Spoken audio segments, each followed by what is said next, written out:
नमस्कार साथियों, आज का वीडियो लाइब्रेरियन भर्ती 2025 की कट ऑफ से संबंधित दोस्तों आज का वीडियो रहेगा। इस वीडियो के अंदर दोस्तों तमाम पॉइंटों के ऊपर हम बातचीत करेंगे। पहला हमारा पॉइंट रहेगा कि पास के लिए न्यूनतम कितने अंक आना चाहिए ताकि दोनों पेपरों के अंदर विद्यार्थी क्वालिफाई हो। फिर तो दोस्तों एक मेरिट बनने वाली आपकी, उसी के आधार पर आपका सिलेक्शन होगा। लेकिन मिनिमम पासिंग मार्क्स यानी कितने प्रत्येक पेपर के अंदर क्वेश्चन सही होने चाहिए, इसके ऊपर बातचीत करेंगे। आंसर की कब तक जारी होगी और जो आउट ऑफ सिलेबस से संबंधित दोस्तों कई सारे क्वेश्चन पूछे गए, आप सभी को चित्र से बताएं तो उनका क्या होगा, क्या उन प्रश्नों पर बोनस मिलेगा या उन प्रश्नों को डिलीट किया जाएगा। तमाम पॉइंटों के ऊपर दोस्तों हम बातचीत करेंगे। पेपर का लेवल किस प्रकार का था और आंसर के आने के बाद जो भी क्वेश्चन विवादास्पद रहेगा दोस्तों उसके ऊपर ऑथेंटिक प्रूफ लगवाने के लिए दोस्तों मैं एक पीडीएफ के माध्यम से जो भी क्वेश्चन विवादास्पद रहेगा, जिसका राजस्थान कर्मचारी चयन बोर्ड ने जो ऑफिशियल आंसर की के अंदर जिसका सही आंसर नहीं मानेगा, तो दोस्तों मैं आपको एक वीडियो के माध्यम से उपलब्ध कराने की पूरी कोशिश करूंगा। वो बाद की बात है, लेकिन दोस्तों आप चैनल को सब्सक्राइब अवश्य कर लीजिएगा ताकि जैसे ही आपकी ऑफिशियल आंसर की जारी हो उसके बाद जो भी क्वेश्चन विवादास्पद रहेगा तो दोस्तों ऑथेंटिक प्रूफ मैं आपको उपलब्ध कराने की पूरी कोशिश करूंगा। अब बातचीत करते हैं सबसे पहले कि पास के लिए न्यूनतम कितने अंक चाहिए। कट ऑफ से संबंधित दोस्तों पूरी डिटेल के माध्यम से हम इसी वीडियो के अंदर चर्चा करने वाले हैं। तो न्यूनतम अंक यदि जनरल, ओबीसी, एमबीसी, ईडब्ल्यूएस की यदि बातचीत करें तो दोस्तों 40 क्वेश्चन आपके सही होने चाहिए प्रत्येक पेपर के अंदर। विशेष रूप से ध्यान रखना, यहाँ पे मैं बातचीत कर रहा हूँ प्रत्येक पेपर के अंदर आपके मिनिमम पासिंग मार्क्स आने जरूरी है। कंबाइंड नहीं आने हैं दोस्तों, प्रत्येक पेपर के अलग अलग आपके यदि 40% अंक आ रहे हैं जनरल, ओबीसी, ईडब्ल्यूएस, एमबीसी के अंदर, तो दोस्तों आप क्वालिफाई हो पेपर फर्स्ट के अंदर। और एक बार 1/3 नेगेटिव मार्किंग के बाद यानी आपके जितने क्वेश्चन सही हुए, मान लीजिए 100 क्वेश्चन आइए प्रत्येक पेपर के अंदर, मान लीजिए आपने 80 क्वेश्चन सही किए और 20 क्वेश्चन आपने गलत कर दिए, तो इन 20 क्वेश्चन का दोस्तों 1/3 आपकी नेगेटिव मार्किंग भी दोस्तों यहाँ पे निकालनी है। यानी लगभग यदि 18 क्वेश्चन आपके गलत है तो लगभग 6 सही क्वेश्चन आपके निकल जाएंगे। उस हिसाब से दोस्तों आपको नेगेटिव मार्किंग निकाल के फिर दोस्तों आपके 40% नंबर कम से कम आने चाहिए।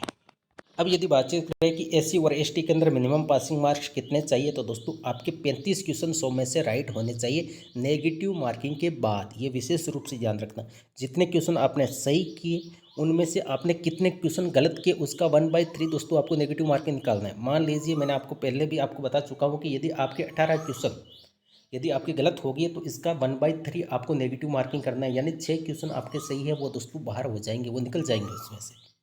उस हिसाब से दोस्तों आपको प्रत्येक पेपर के अंदर 40% जनरल, ओबीसी, ईडब्ल्यूएस, एमबीसी के अंदर और एससी एसटी के अंदर दोस्तों 35 क्वेश्चन आपके सही होने चाहिए, तभी आप दोनों पेपरों के अंदर अलग अलग दोस्तों क्वालिफाई होंगे। ये तो होगी बात दोस्तों न्यूनतम पासिंग मार्क से।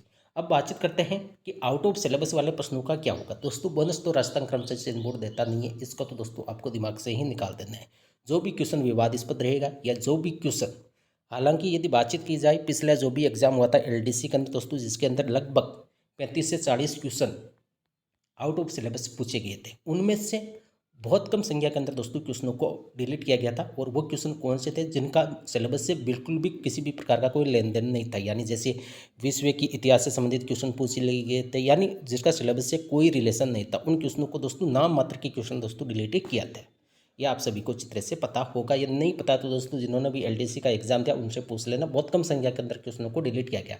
हालांकि क्वेश्चनों को जो आउट ऑफ सिलेबस आए थे उनमें से कुछ क्वेश्चनों को दोस्तों डिलीट किया है, ये सत्य है बात। लेकिन पूरे के पूरे जितने आउट ऑफ सिलेबस क्वेश्चन थे सारे के सारे क्वेश्चनों को बोर्ड ने दोस्तों डिलीट नहीं किया है। तो इसके अंदर दोस्तों बहुत सारे क्वेश्चन आइए आप सभी को चित्र से पता है, चाहे कंप्यूटर का कोई टॉपिक भी नहीं था वहाँ से भी क्वेश्चन पूछा जा रहा है। इस हिसाब से दोस्तों कई सारे क्वेश्चन इसमें पूछे गए थे। तो इनमें से ये मान के चलिए दोस्तों पहले क्या करना पड़ेगा, पहले ऑब्जेक्शन लगाना पड़ेगा। और ऑब्जेक्शन किस प्रकार से लगाना पड़ेगा, तो दोस्तों आपको सिलेबस के दोस्तों इमेज के माध्यम से, यानी सिलेबस की पीडीएफ बेस के दोस्तों उस हिसाब से आपको ऑब्जेक्शन लगाना पड़ेगा। उसकी दोस्तों जैसे ही आपकी ऑफिशियल आंसर की जारी होगी उसकी हम चर्चा कर लेंगे।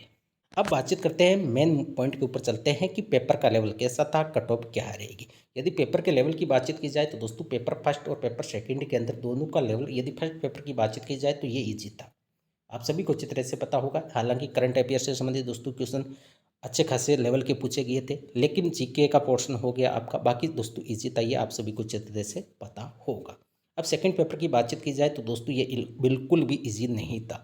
एक अच्छे लेवल का यह था, जिन्होंने अच्छी तरह से दोस्तों सब्जेक्ट के अंदर पकड़ की थी वही अभ्यर्थी दोस्तों इसके अंदर पास हो रहे। ओवरऑल यदि देखा जाए तो दोस्तों पेपर का लेवल ईजी टू हम मॉडरेट ही मान सकते हैं।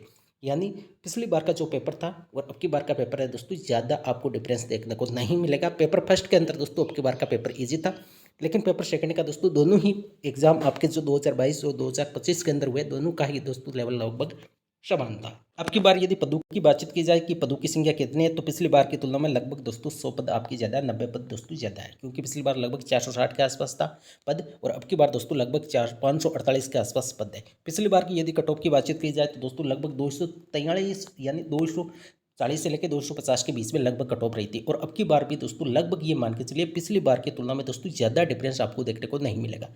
कई सारे अध्यापक ऐसे होंगे दोस्तों जो आपको बता रहे हैं कि पेपर फर्स्ट इजी था, कट ऑफ ज़्यादा बढ़ेगी, दोस्तों ऐसा कुछ भी नहीं है, क्योंकि कई सारे अभ्यर्थी ऐसे हैं। आप पिछले वीडियो के अंदर जो मैंने अपलोड किया उसके कमेंट बॉक्स के अंदर आप देख सकते हैं कि कई सारे अभ्यर्थी ऐसे हैं जो किसी ना किसी एक पेपर के अंदर दोस्तों पास नहीं हो रहे, जिनका एक पेपर का स्कोर बहुत अच्छा है लेकिन दूसरे पेपर के अंदर दोस्तों मिनिमम पासिंग मार्क्स नहीं आने की वजह से दोस्तों वो स्टूडेंट डिस्क्वालीफाई हो रहे हैं। तो जब भी 2 शिफ्ट के अंदर एग्जाम होता है, एक ही एग्जाम होता है और 2 शिफ्टों के अंदर होता है, 2 अलग अलग पेपर होते हैं दोस्तों, वहाँ पे कट ऑफ में हमेशा गिरावट देखने को मिलती है, क्योंकि प्रत्येक पेपर के अंदर दोस्तों सारे के सारे अभ्यर्थी पास हो दोस्तों ये जरूरी नहीं है। और इस हिसाब से दोस्तों कई सारे अभ्यर्थी ऐसे जो एक पेपर के अंदर अच्छा स्कोर करते हैं लेकिन दूसरे पेपर के अंदर दोस्तों मिनिमम पासिंग मार्क्स उनके नहीं आने की वजह से दोस्तों वो रेस से बाहर हो जाते हैं, और यही वजह होती है कि दोस्तों उस एग्जाम की मेरिट हमेशा डाउन रहती है। तो अब की बार यदि बातचीत की जाए नॉन टीएसपी की कट ऑफ क्या हारेगी, हालांकि जो मैं ये कट ऑफ बता रहा हूँ दोस्तों अभी तक ऑफिशियल आंसर की जारी नहीं हुई है, तो हो सकता है कि जो आपके अभी नंबर बन रहे हैं जब आपकी ऑफिशियल आंसर की जारी होगी, तो मैंने अधिकतर देखा है कि अधिकतर विद्यार्थियों को दोस्तों नंबरों में गिरावट आती है। बहुत कम संख्या के अंदर ऐसे विद्यार्थी होते हैं जिनके ऑफिशियल आंसर के आने के बाद दोस्तों नंबरों में बढ़ोतरी होती है। ये मैं नहीं कहता कि सारे के सारे विद्यार्थियों की गिरावट आती है, लेकिन बहुत कम संख्या के अंदर ऐसे अभ्यर्थी होते हैं दोस्तों जिनके अंकों में बढ़ोतरी होती है। अधिकतर विद्यार्थियों दोस्तों नंबरों में गिरावट होती है जब आपकी ऑफिशियल आंसर की जारी होती है, और जैसे ही ऑफिशियल आंसर की जारी होगी उसके बाद आपके ऑब्जेक्शन लिए जाएंगे, और जैसे ही दोस्तों आपका फाइनल परिणाम आता है फिर दोस्तों राजस्थान कर्मचारी चयन बोर्ड जो भी क्वेश्चन दोस्तों विवादास्पद रहता है या जिस पर अच्छी तरह से ऑब्जेक्शन विद्यार्थी लगाते हैं तो उस क्वेश्चन को दोस्तों डिलीट किया जाता है, यानी उस पर्सन के जो अंक बार है वो बाकी जितने भी क्वेश्चन है दोस्तों उन पर ऐड कर लिए जाते हैं। मान लीजिए अब की बार यदि पेपर फर्स्ट की बातचीत की जाए चाहे पेपर सेकंड की बातचीत की जाए, एक क्वेश्चन का जो अंक बार है दोस्तों वो लगभग आपके 2 अंक है। मान लीजिए 5 क्वेश्चन डिलीट हो गए तो एक क्वेश्चन का फिर अंक बार 2 पॉइंट कुछ ज़्यादा हो जाएगा, और उसी हिसाब से आपकी नेगेटिव मार्किंग भी दोस्तों थोड़ी बहुत बढ़ेगी, वो डिपेंड करता है कि कितने क्वेश्चन डिलीट हुए। तो दोस्तों ये तो जब आपकी ऑफिशियल आंसर की जारी होगी दोस्तों तब मैं सारी की सारी डिटेल आपको बता दूंगा। तो दोस्तों चैनल को सब्सक्राइब अवश्य कर लीजिए ताकि आपको किसी भी प्रकार की कोई परेशानी का सामना ना करना पड़े। अब बातचीत करते हैं कि नॉन टीएसपी के अंदर कुल पद 548 के आसपास है, इसमें नॉन टीएसपी की कट ऑफ क्या रह सकती है। यदि मैं जनरल की बातचीत करूं तो जनरल की कट ऑफ ये मान के चलिए आपकी, मैंने पिछले वीडियो के अंदर आपको बोला था कि 250 मैक्सिमम रह सकती है, लेकिन कमेंट बॉक्स के अंदर जितने विद्यार्थियों के नंबर आ रहे हैं तो दोस्तों लगभग अधिकतर विद्यार्थियों का जो एवरेज स्कोर आ रहा है वो इस एग्जाम के अंदर मेरा ये मानना है कि 220 से लेकर 240 के बीच में सबसे ज़्यादा संख्या के अंदर दोस्तों स्टूडेंटों के नंबर इन्हीं के बीच में जो तैयारी कर रहे थे उनकी। हो सकता है कई सारे विद्यार्थी ऐसे भी होंगे जिन्होंने बिल्कुल भी तैयारी नहीं की, उनके नंबर 200 से कम भी है, और कई सारे अभ्यर्थी ऐसे भी हैं जिन्होंने तैयारी अच्छी की लेकिन एग्जाम उनका अच्छा नहीं हुआ। हो सकता है कई सारे अभ्यर्थी ऐसे होते हैं जो अच्छी तरह से तैयारी करते हैं लेकिन उनका परफॉर्मेंस दोस्तों उतना अच्छा एग्जाम हॉल के अंदर नहीं जाता। वो दोस्तों अलग अलग कैटेगरी के विद्यार्थी होते हैं और वो किसी ना किसी अगले एग्जाम के अंदर दोस्तों उससे भी बेस्ट दोस्तों अपना अच्छा स्कोर करते हैं। ऐसे कई सारे एग्जाम्पल दोस्तों मैंने देखे और आपने भी देखे होंगे। तो कुछ भी कारण हो सकता है नंबर कमाने का, मैं ये नहीं कहता कि वो उन्होंने तैयारी नहीं की। कई सारे अभ्यर्थी ऐसे होता है जो मतलब कि तैयारी तो अच्छी तरह से करते हैं लेकिन एग्जाम हॉल के अंदर उनका अच्छा प्रदर्शन दोस्तों वहाँ पे नहीं देखने को मिलता है। तो जनरल कैटेगरी की यदि बातचीत करें तो दोस्तों लगभग मेरा ये मानना है कि जनरल कैटेगरी की कट ऑफ आपकी 240 से लेकर 245 के बीच में रह सकती है।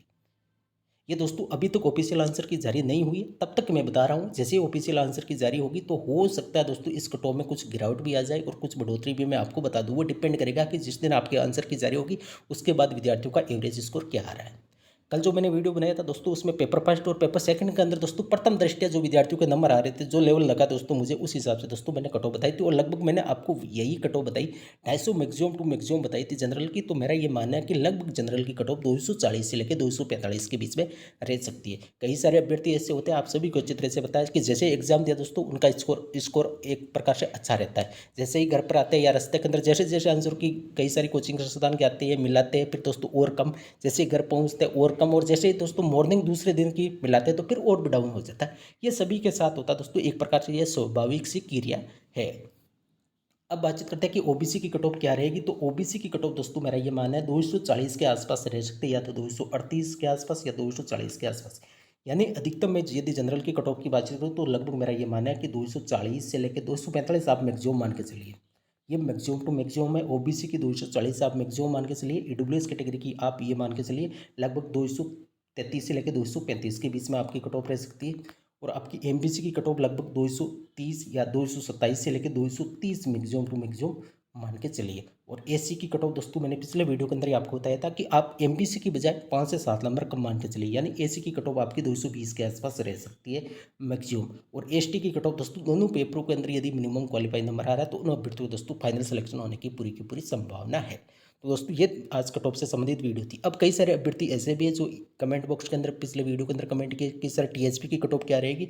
तो टीएसपी की आप ये मान के चलिए, यदि टीएसपी जनरल से यहाँ पे, तो मेरा ये मानना है कि टीएसपी के अंदर यदि मैं जनरल की बातचीत करूँ, यहाँ पे मैं बता दूँ ये टीएसपी की कट ऑफ मैं बता रहा हूँ अब, तो ये मान के चलिए कि जनरल की कट ऑफ लगभग 220 से लेकर 225 के बीच में टीएसपी की रह सकती है। मैक्सिमम ये बता रहा हूँ, हो सकता है कि यहाँ पे कट ऑफ आपकी 210 भी चली जाए, लेकिन मैक्सिमम टू मैक्सिमम ये मेरा मानना है कि 225 के आसपास मैक्सिमम टू मैक्सिमम आपकी जनरल टीएसपी की कट ऑफ रह सकती है। और एससी एसटी की तो मिनिमम पासिंग मार्क्स यदि आपके आ रहे हैं तो लगभग अभ्यर्थियों का सिलेक्शन हो जाएगा। फीमेल की मैं यहाँ पे बातचीत कर रहा हूँ। टीएसपी के अंदर यदि एससी एसटी की मेल कैंडिडेट की बातचीत की जाए तो लगभग दोस्तों आप ये मान के चलिए कि आपके 180 से लेकर 190 के बीच में कट ऑफ रह सकती है। और फीमेल लगभग जिनके दोनों पेपर क्वालिफाई है उनका सिलेक्शन होने की पूरी संभावना है। दोस्तों ये थी आज की वीडियो। यदि वीडियो पसंद आई, अब कई सारे अभ्यर्थी ऐसे भी हैं जो इस वीडियो के अंदर अपने नंबर शेयर करेंगे। दोस्तों अच्छी तरह से अपने जो एक्चुअल के अंदर आपके रियलिटी के अंदर जो नंबर आ रहे हैं दोस्तों वो आप कमेंट बॉक्स के अंदर अवश्य शेयर करिएगा, ताकि एक सटीक कट ऑफ का अनुमान लगाया जा सके। तो थैंक यू, धन्यवाद।